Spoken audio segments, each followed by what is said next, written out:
नमस्कार कोकणकर, कसे आहात? गणपतीला गावी जायचं या एका ओढीवर कोकणी माणूस गणेश उत्सवाची वर्षभर वाट पाहतो. गणेश चतुर्थीसाठी कोकणात येऊन बाप्पाची सालाबादप्रमाणे पूजा करून तो पुन्हा आपल्या कर्मभूमीकडे परत जातो. एखाद्या कार्यक्रमाचा गणेशा झाला असं आपण सहज म्हणतो.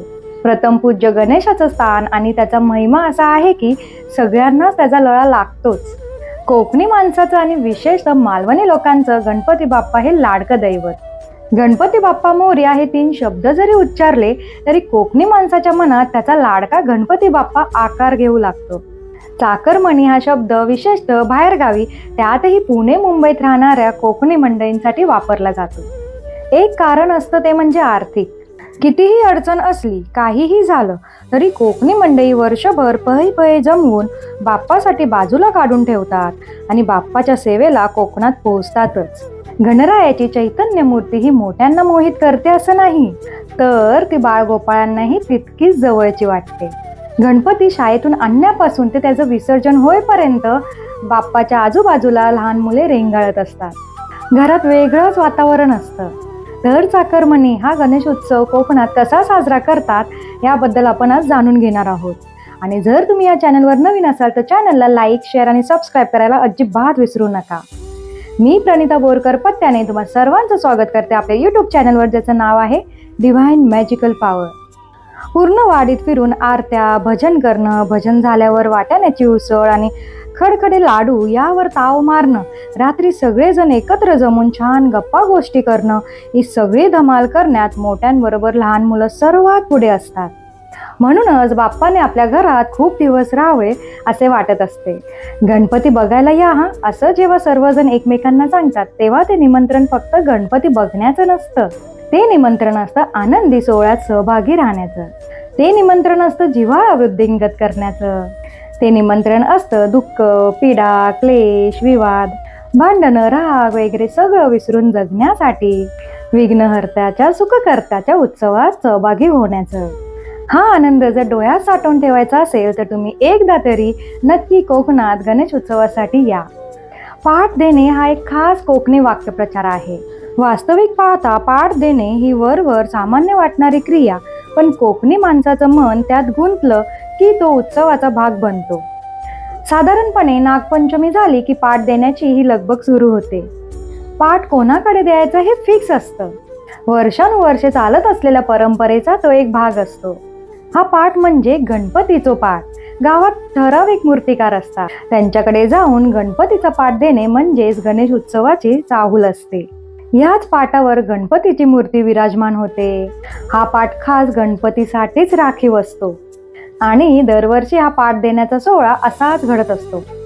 पाठ देतानाच मूर्तिकाराला आपल्याला गणपती बाप्पाची मूर्ती कशी हवी आणि केवढी मोठी हवी याचीही माहिती दिली जाते. अनेक जण गणपती समोर विविध पौराणिक, सामाजिक देखावेही साकारतात. त्यासाठी तशी मागणी पेंटरकडे केली जाते. गणपती शाळेत जाऊन हे गणपती मूर्तिकार रंगवत असताना पाहत बसणे ही लहान धाकट्यांसाठी पर्वणी असते. सणासुदीसाठी आवश्यक असणारी नेहमीची साफसफाई केली जात असताना भिंत रंगवणे हा एक अतिशय महत्त्वाचा भागही त्यात समाविष्ट असतो.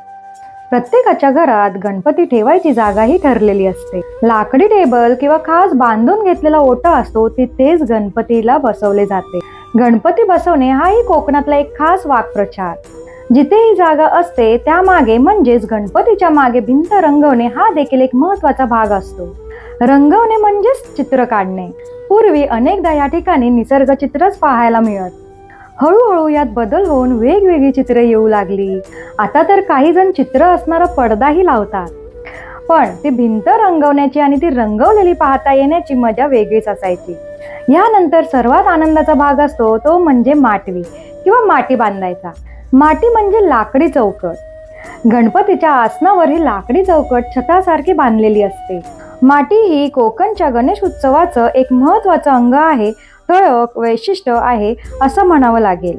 हरण, तेरडा, शेरवडा, कांगला, काकडी, कवंडळा, नारळ, कच्च्या सुपारीची पेंडी तसेच आंब्याचे टाळ, सावंतवाडीची लाकडी फळं इत्यादी माटवीला बांधून माटवी सुशोभित केली जाते.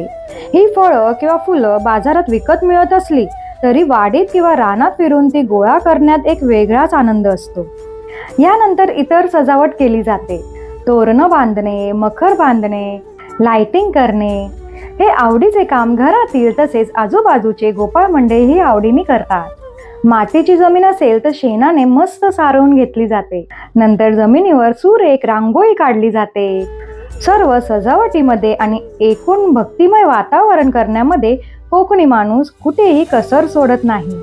शक्यतो चतुर्थीच्या आदल्या दिवशी मूर्ती घरी आणली जाते. गणेश चतुर्थीच्या दिवशी पहाटे लवकर उठून आंघोळी वगैरे उरकून बाप्पाच्या पूजेची तयारी केली जाते आणि गुरुजी आले की त्यांच्या सूचनेनुसार सिद्धिविनायकाची प्राणप्रतिष्ठापना केली जाते. बाप्पाचं पूजन झाल्यावर घरातील सर्वजण बाप्पाचं दर्शन घेतात, फुले वाहतात आणि त्यानंतर आरती केली जाते. आरती करतानाचा उत्साह बघण्यासारखा असतो. टाळ तसेच टाळ्या तर कधी तबलाही वाजवून आरती केली जाते. मग प्रसाद वाटला जातो. प्रसाद म्हणून कडक बुंदीचा लाडू, फरसाण आणि मिळणारा गावरान मेवा, काकडी, केळी दिली जातात. रात्री जेवण झाल्यावर उत्सवाला खरी मजा येते. भजने होतात, काही ठिकाणी शक्तितुरा बारी होते. बऱ्याच घरात गाण्यांच्या तालावर वेगवेगळ्या प्रकारच्या फुगड्या खेळले जातात. काही ठिकाणी बायका मंगळागौर खेळ खेळतात आणि सर्वजण आनंद घेतात. कोकणात भजनी मंडळांची एक परंपरा आहे. गणपतीमध्ये ही भजनी मंडळी घरोघरी भजन करतात आणि इथून पुढील काही दिवस घरोघरी गाणी, आरती या ना त्या मार्गे फक्त बाप्पा आणि बाप्पाचाच नामघोष सुरू असतो. मन जोडणारा, दुःख दूर करणारा, सुख आणणारा, घरात आनंदी आनंद पेरणारा, सर्वांना गुण्या गोविंदाने नांदण्याची गोड शिकवण देणारा, बाळगोपाळांचा लाडका बाप्पा. म्हणूनच फक्त 1.5 दिवसांनी घरी जायला निघतो तेव्हा रडू कोसळतं. तसं तर 5, 7, 9, 11, 21 दिवसांनी जरी बाप्पा निघाले तरी डोळे भरून येतात. पण थोड्या अधिक दिवसाचं लाभलेलं सुख मनात भरून ठेवलेलं असतं. पण तरीही पुन्हा पुन्हा मन म्हणत राहतं, बाप्पा तुम्ही या हो खूप दिवस राहायला. तर मित्रांनो, तुम्हाला ही माहिती कशी वाटली मला नक्की कमेंट बॉक्समध्ये कमेंट करून सांगा आणि आपल्या कोकणात गणेश उत्सवासाठी नक्की या. धन्यवाद.